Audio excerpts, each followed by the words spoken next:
Hi students, this is a class of numerical physics. हम आज numerical discuss करने वाले हैं। आपको मैंने इलेक्ट्रोस्टैटिक फोर्स सिखा दिया। हमने इलेक्ट्रोस्टैटिक इलेक्ट्रिक फील्ड डिफाइन कर ली।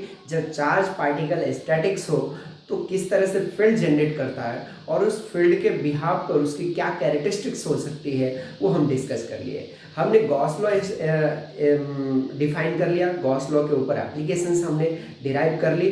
तो आज हम इन टॉपिक्स के ऊपर क्या न्यूमेरिकल्स हो सकते हैं, क्या न्यूमेरिकल पूछे जाते हैं, कौन कौन से कॉन्सेप्ट होते हैं न्यूमेरिकल पॉइंट ऑफ व्यू से, वो हम आज डिस्कस करने वाले हैं। अब न्यूमेरिकल बहुत ज़्यादा इम्पोर्टेंट होता है कॉम्पिटिटिव एग्जाम्स के लिए भी और बोर्ड पैटर्न के लिए भी।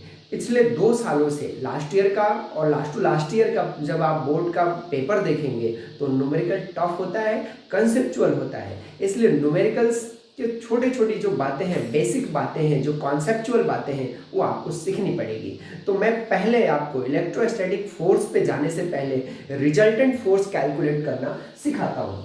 तो देखिए यहाँ पे मैंने एक फोर्स यहाँ पे ले रखा है जो इस पॉइंट से, मीन्स इस पॉइंट से 30 डिग्री एंगल पे है और इसी पॉइंट से दूसरा फोर्स है जो 30 डिग्री एंगल डाउनवर्ड की तरफ है।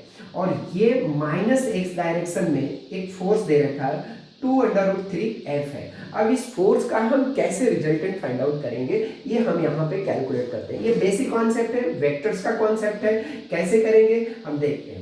तो देखो, इनको सॉल्व करने के लिए यानी रिजल्टेंट फोर्स कैलकुलेट करने के लिए 2 मेथड आप यूज में ले सकते हैं। मेथड नंबर फर्स्ट में जब डिस्कस करूं तो मेथड नंबर फर्स्ट ये है कि आप इन दोनों को इक्वल फोर्सेस हैं और इक्वल फोर्सेस ना भी हो तो भी हम इन दोनों को मिला दें तो 60 डिग्री एंगल पे होगा। इनको हम 60 डिग्री एंगल पे एफ डैश निकाल लेते हैं। तो एफ डैश दो फोर्सेस का रिजल्टेंट कैसे निकालते हैं, तो अपन एक फॉर्मूला पढ़े हैं a² + b² + 2ab cos theta. वहाँ थीटा क्या है, तो दोनों फोर्सेस यानी दोनों वेक्टर्स के बीच का एंगल है। तो उसी फॉर्मूले पे इसको ब्रेक करते हैं अपन। तो हमने लिखा कि f² यानी this force square plus this force square plus 2f दोनों फोर्स बिटवीन एंगल, तो between cos 60 degree equals to, इसको सॉल्व कर लिया जाए तो f² plus 2f² into half, ठीक है। cos 60 डिग्री 30 + 30 यानी 60 डिग्री हो गया। दोनों फोर्सेस के बीच का जो एंगल हो गया उसको हमने यहाँ पे 60 डिग्री ले लिया और cos 60 की वैल्यू कितनी हो गई, हाफ हो गई। इस हाफ से इस हाफ को कैंसिल आउट कर दीजिए। अब यहाँ पे कितना है, तीनों में f कॉमन है, 1 1 1 3 हो गया। तो हमने यहाँ पे लिख लिया 3f² इक्वल्स टू f√3 हो गया। मीन्स इस वाले फोर्स पॉइंट पे एक रिजल्टेंट फोर्स निकल गया इस डायरेक्शन में। इन दोनों फोर्सेस के बीच में एक रिजल्टेंट फोर्स F नेट आया, उसकी वैल्यू F डैश है और कितनी कैलकुलेट करने पे आई, f√3। अब देखो इस डायरेक्शन में कितनी है, f√3, अपोजिट डायरेक्शन में कितनी है, 2f√3। Which one is greater. अब इन दोनों फोर्सेस में कौन सा ग्रेटर है, तो फाइंड आउट करना पड़ेगा कि √2 से मल्टीप्लाई है √3 में और यहाँ 1 से मल्टीप्लीकेशन है √3 में और f कॉमन है दोनों में। तो दिस फोर्स इज यानी force in -x direction is greater than force in +x direction. तो हम रिजल्टेंट लिखेंगे कि ये बड़ा है तो इस तरफ ज़्यादा फोर्स अप्लाई होगा, इसमें से इस फोर्स को माइनस कर दिया हमने। तो रिजल्टेंट किस डायरेक्शन में आएगा, तो नेगेटिव x डायरेक्शन में हो। कितना होगा, तो 2√3 कॉमन है, उसको कॉमन ले लीजिए तो -1 f√3। तो ये वैल्यू कितनी आ गई, 1 हो गया। तो 1 मीन्स f√3 -x डायरेक्शन में, ये वैल्यू हो गई रिजल्टेंट की। एक बार फिर से देख लीजिए, मैंने क्या किया है, इन दोनों फैक्टर्स को रिजॉल्व कर दिया इस फॉर्मूले से 60 डिग्री एंगल पे, उसको ब्रेक किया, मेन फॉर्मूले से हमने इसको सॉल्व कर लिया। अब दूसरी बात, इसी क्वेश्चन को दूसरे तरीके से कैसे कर सकते हैं, नोट डाउन कर लीजिए। दूसरे मेथड से इसी क्वेश्चंस को सॉल्व करने का तरीका है कि रिजॉल्व कर दीजिए। जब कभी भी फोर्सेस आपको एक्सिस पे दिए हो, एंगल पे दिए हो, तो उन फोर्सेस को रिजॉल्व करके एक्सिस पे लिख डालिए। तो उसको कैसे करते हैं, जैसे मान लीजिए यहाँ पर फोर्स दे रखा है 2√3F। अब इस फोर्स को मीन्स इतने फोर्स को रिजॉल्व करिए X axis and Y axis.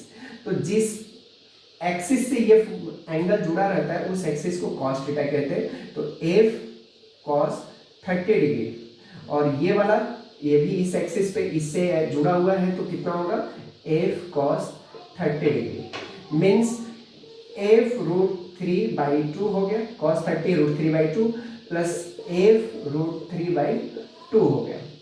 It is implies that half और हाफ मिलके कितना हो गया, तो 1 हो जाएगा, f√3 हो गया।